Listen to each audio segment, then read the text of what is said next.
mga hayop na ito mga politiko. Bakit kanyo? Kahit itong mga pulis, manggagawa dito. Lahat tayo na hindi may-ari ng kumpanya, manggagawa tayong lahat. Kahit abogado kaya manggagawa niya dahil yan ang servisyo doon sa manggagawa. Para ipagtanggol ang karapatan ng manggagawa. Tayo naman, kahit itong mga taga-media, manggagawa rin ito. Manggagawa at tagapaghatid ng balita sa magandang balita o masamang balita sa ating bansa. Tayo ngayon, umaharap sa matinding krisis sa ating bansa.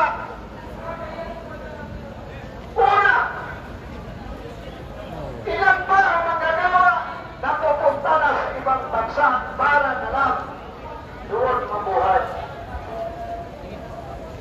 Dapat dito sa bansang Pilipinas nandito lahat ang maraming hanap buhay.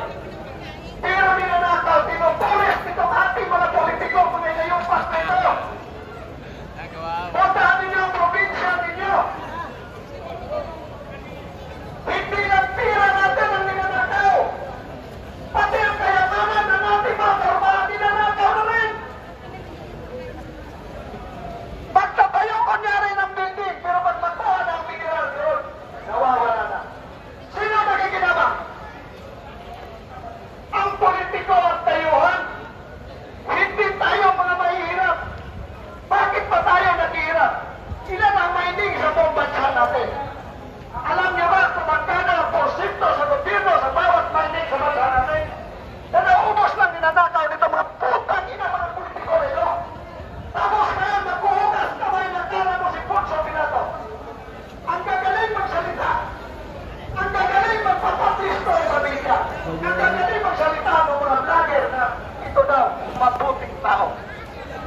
Mabuting magnanakaw na ito. Bakit ganyo? Hindi nyo ba alam na lahat tayo inanakawan na? Hindi ba nakarating sa atin ang mga sweldo natin?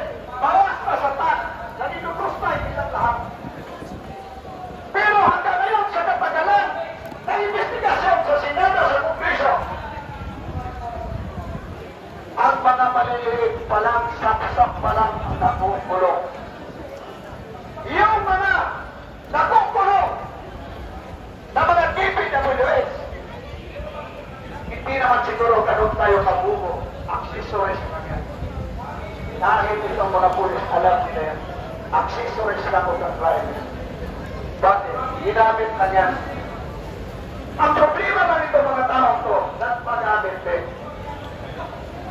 Nagpagamit din kapit sa patalim para di kumita ang pando-pando, pero hindi nila alam pagdating ng dulo, sila lang ang makukulong.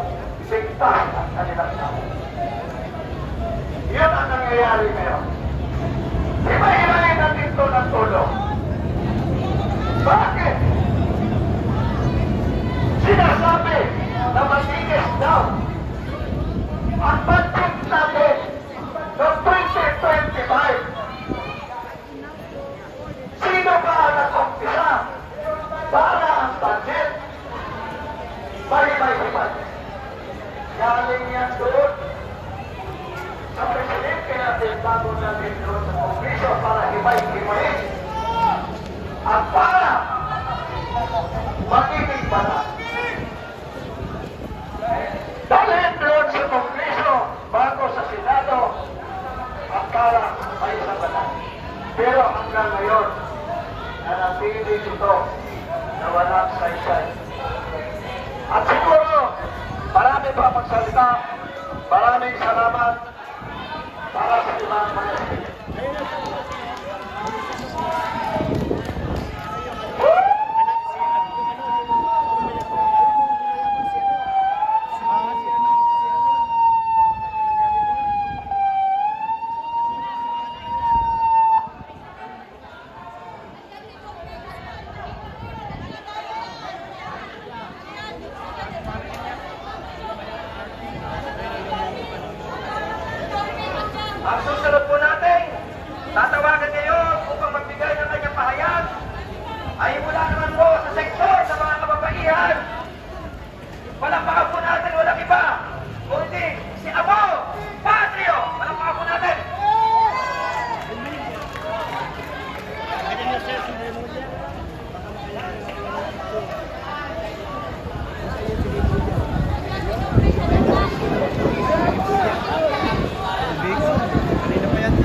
Live po tayo dito sa may ano po.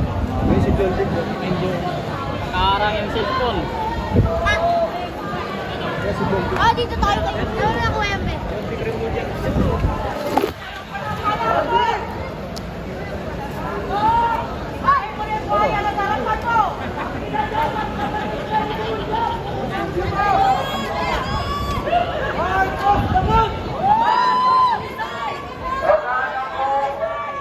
Huwag ang mga pamilyang drug addict ang Bakit?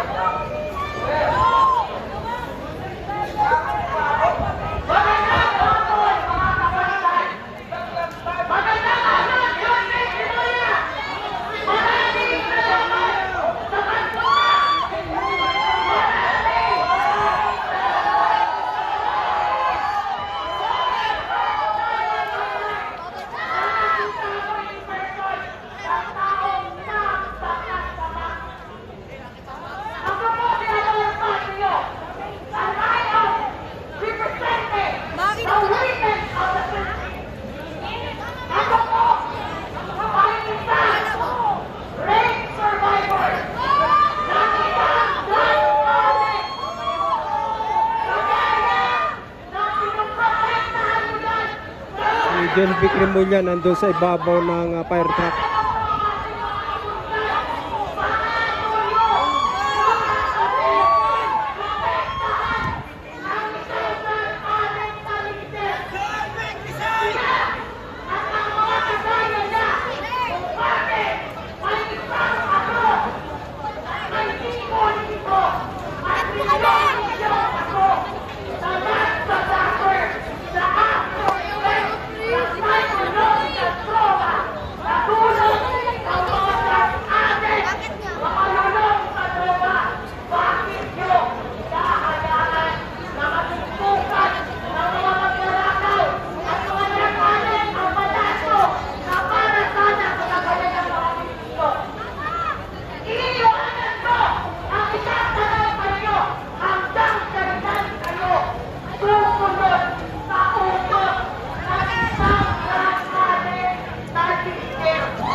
Bakit nga?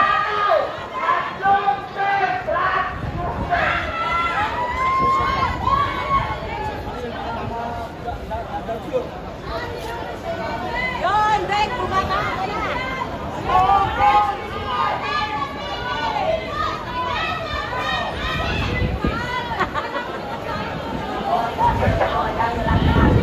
Mga bata, alam. Maraming salamat.